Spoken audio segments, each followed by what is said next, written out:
Okay, praise the Lord, everybody. It is such a blessing, an honor, and a blessing to be here with you this morning for this sister check-in. I am really excited. Thank you all. Thank you, Lady Wanda, for that introduction.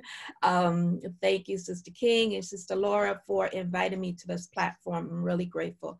So I am going to share with you this morning about it, I think the title is "It's Time to Take a Temperature Check," right? So with everything that's going on in the world, right? We start with the pandemic, we start with, then we have George Floyd, we've had all these killings or these murders of Black women and Black men, and we have celebrities who we're connected to, they're dying, and we're sheltering in place for the most part. And so much has been happening. And I thought it was very appropriate that Sister Linda invited someone to address what could be happening to us emotionally in light of all these things that we have endured or continue to endure during this time. So I'm going to share my screen and walk you through this. So it's time to check in. Like Lady Wanda said, I am a licensed marriage and family therapist, and that means that I provide therapeutic services for the entire family, not just married couples, not just family issues, but I also do individual therapy as well. So quick check-in. If your mental health was the weather forecast, what would your forecast be? So I want you to type that in the chat. Is it stormy? Is a hurricane on the horizon? Is it sunny and breezy? What would your forecast be? And I wonder if somebody could narrate that for me, because I can't see the chat while I'm sharing the screen. So if you could tell me some of the answers that are coming up, that would be great. None yet. Okay. Right, just think about how you're feeling now. Sunny. And sunny, wonderful. Partially cloudy. Yes. Partially sunny. Sunny and breezy. Mild to partly cloudy. A little cloudy. Sunny.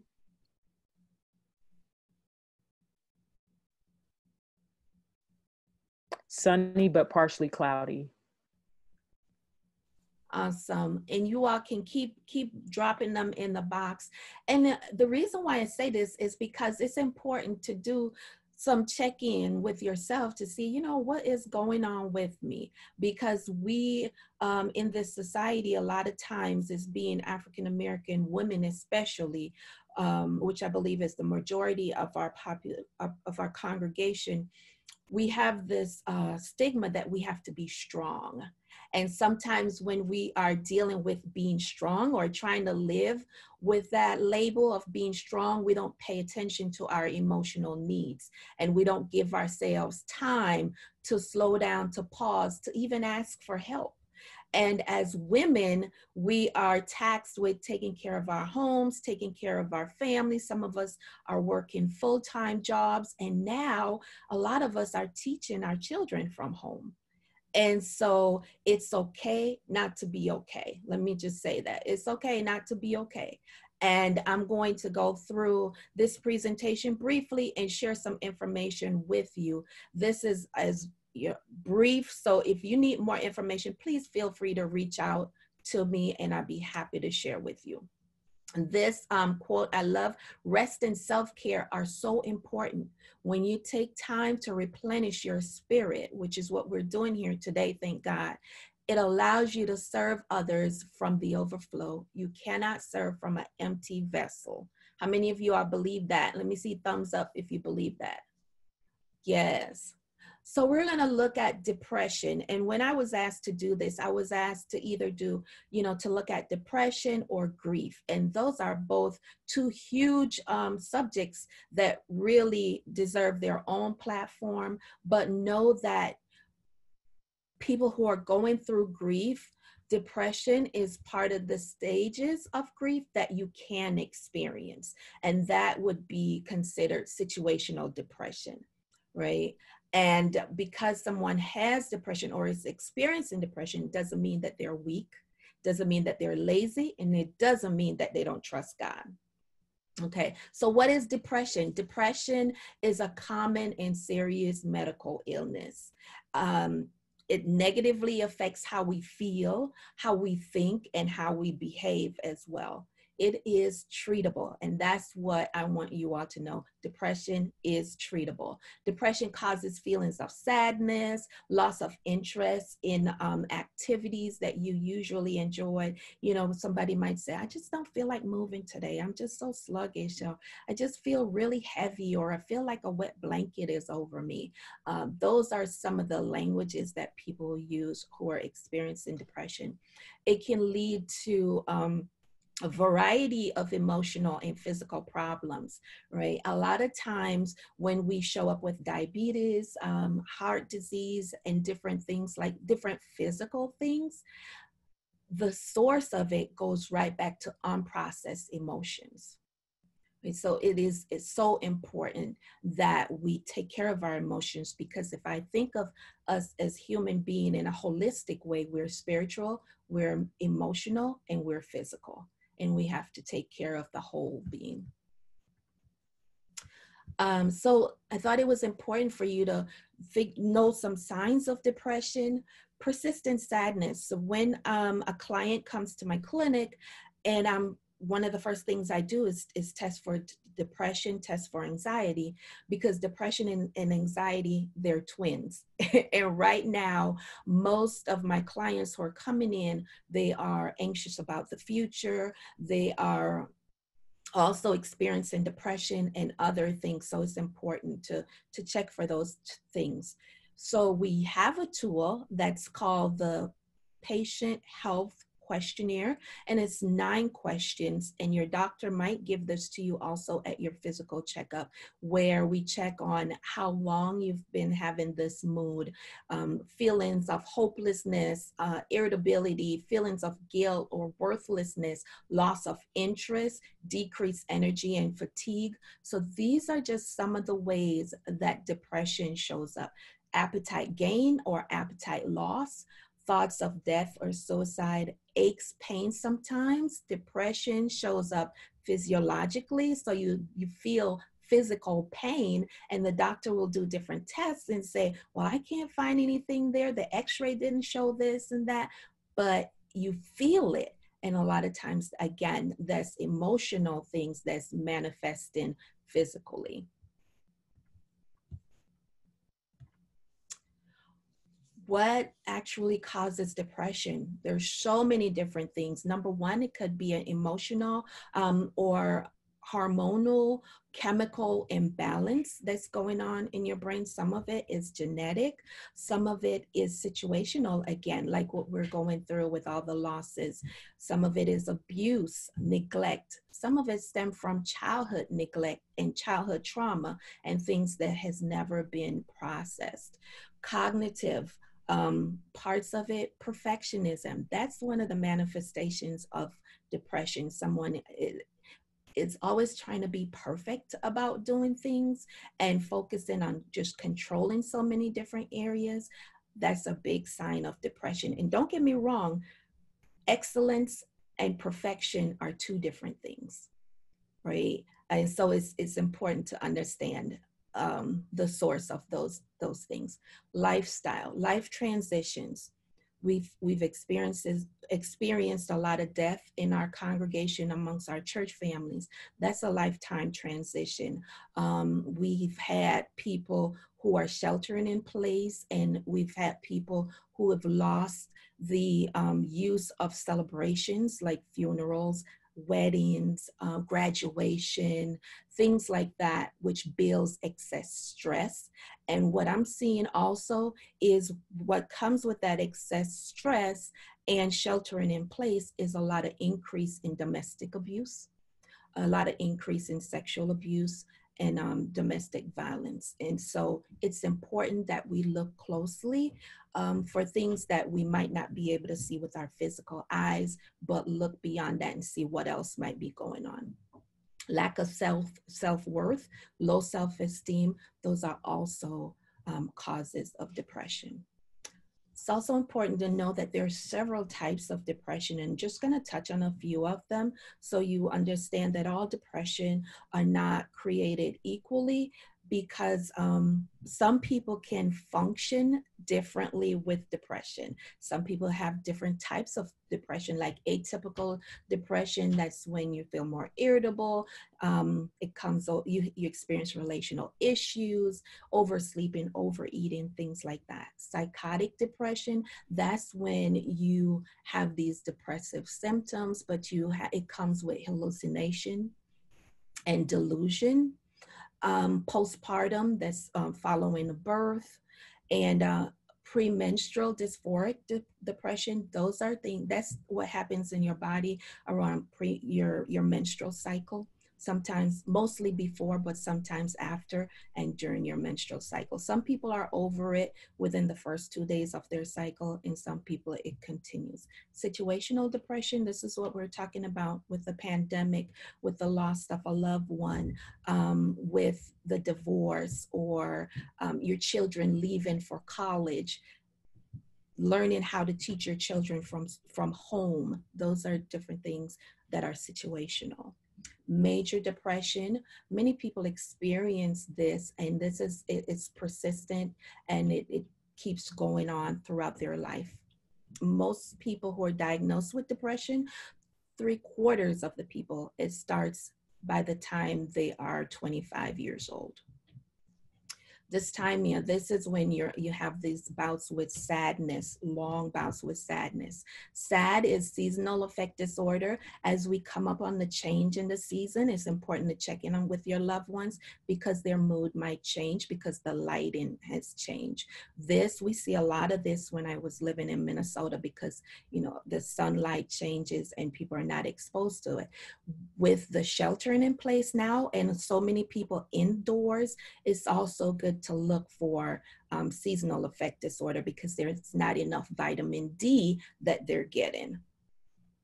And bipolar depression, this is something that's really serious, but a lot of times we make joke about people, and we call them, they're bipolar because their mood changes. And that's a serious depression or depressive state, because it's one that it's not necessarily curable, it's treatable. And it affects that person's personality. And it comes with depressive lows or manic highs. So those are just a few of the different types of depression. And like I said, sometimes you can mistake depression for anxiety. And one of the things that I want you to know is that depression shows up differently in men than it does in women. Sometimes in men who are depressed, they get more angry. They don't always retreat to their man cave. Sometimes they become more angry. Sometimes you see more symptoms of anxiety in them.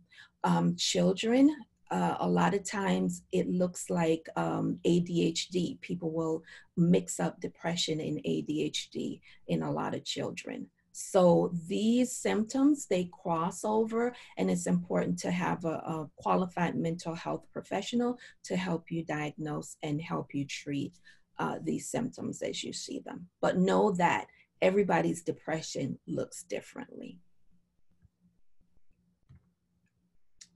So, when we feel helpless and we can't help our loved one who is suffering, sometimes we say things that's not really helpful, and it can be more damaging, right? So saying things like, What do you have to be sad about? You don't have to work. You have a roof over your head. You have all the meals that you need.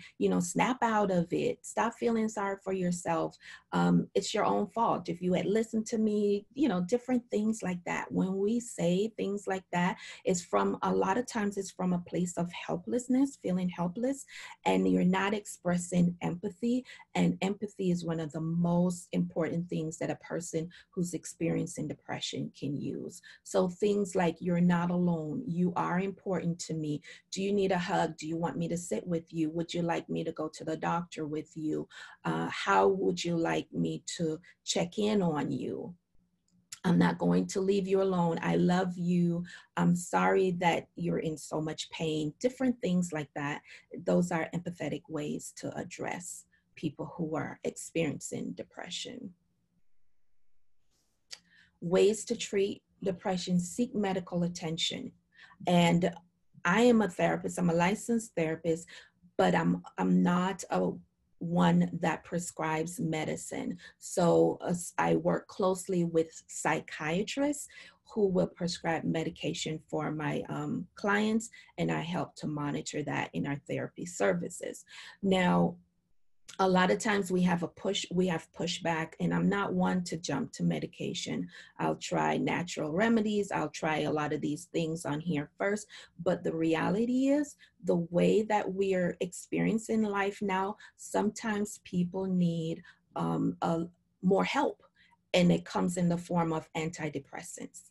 Right? It's not that you just take it and relax and wait for it to work, but you also have to learn the coping skills. You also have to learn tools to help you get through it. So if you have to, because we have different windows of tolerance when it comes to dealing with depression and other mental illnesses, if you need medication, check in with your doctor, have it closely monitored, and not just suffer it and feel like you're being strong or like you're weak because you can't get through these bouts from day to day. Okay. So seeking medical attention, getting mental health care, regular exercises also helps to release the happy chemicals in your brain to give you what's called DOSE. That's an acronym for dopamine, oxytocin, serotonin, and endorphin. When those are the happy chemicals that help to keep you motivated, help you to keep your spirits up, help to fight pain in your body, and so many different things. Balanced nutrition is really important, and that's been really challenging for some people. That's been challenging for me during this shelter in place as well. But balanced nutrition helps also to balance the chemicals in your brain. Looking at healthy relationships. What is your relationship like, especially with the person who you're living with?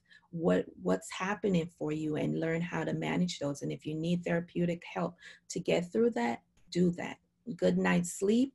Community involvement. This has been really challenging since we're not in church and we're not having our regular functions and we're not seeing each other, and it makes it really hard for that community, because a lot of us count on our church family for community involvement. So this gathering together that the sisters are executing today is such a blessing, and it's good for the mental health of our sisters.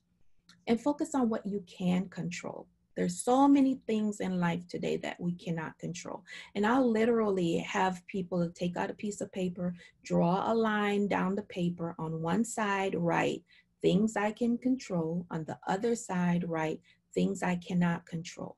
Write down all the things you can control around that specific situation. On the other side, write down things you cannot control. Focus your energy on the things that you can control, and your mood will get better, and you'll get more positive energy. So energy is power, power is energy, and it magnetizes. The more positive you are, the more positive outcome you get. Don't underestimate relaxation and stress management. Mindfulness is so important. That means pay attention. And some mindfulness practices: prayer, scriptures and affirmation, tactical breathing, and progressive relaxation, and also grounding exercises. So I'm going to ask Sister Linda, how much time do I have? Do I have time to give an example of one of these exercises?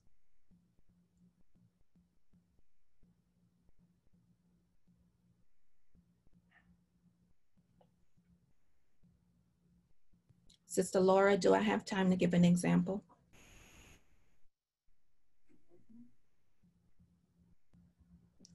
Yes, that's fine. Okay, all right.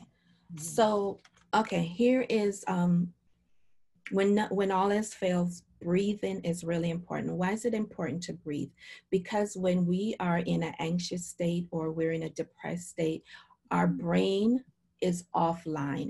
If this is our brain becomes offline, and then we're operating from more our brainstem area, which is about survival, fight, flight, or freeze.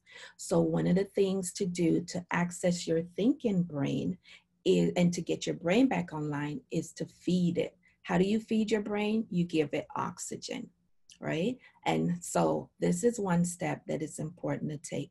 It's called tactical breathing, and some people call it box breathing. So you breathe in for 4, hold it for 4, breathe out for 4, and relax your shoulders for 4. So, and you do that 4 times. So let's practice that. And while you're doing that, just center yourself in your mind and just think of your body relaxing. Okay, so breathe with, I'll count and you breathe with me. In, 2, 3, 4, hold it, 2, 3, 4, breathe out, 2, 3, 4, and relax, 2, 3, 4. Again, in, deep breath in through your nose, 2, 3, 4, hold it, 2, 3, 4. Breathe out through your mouth, 2, 3, 4, and relax, 2, 3, 4.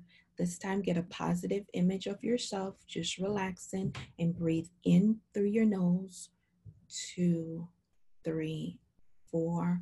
Hold it, 2, 3, 4. Breathe out through your mouth, 2, 3, 4, and let your shoulders relax, 2, 3, 4. Last time, in through your nose, breathe in health, 2, 3, 4. Hold it, figure the health, see it going through your whole body, 2, 3, 4.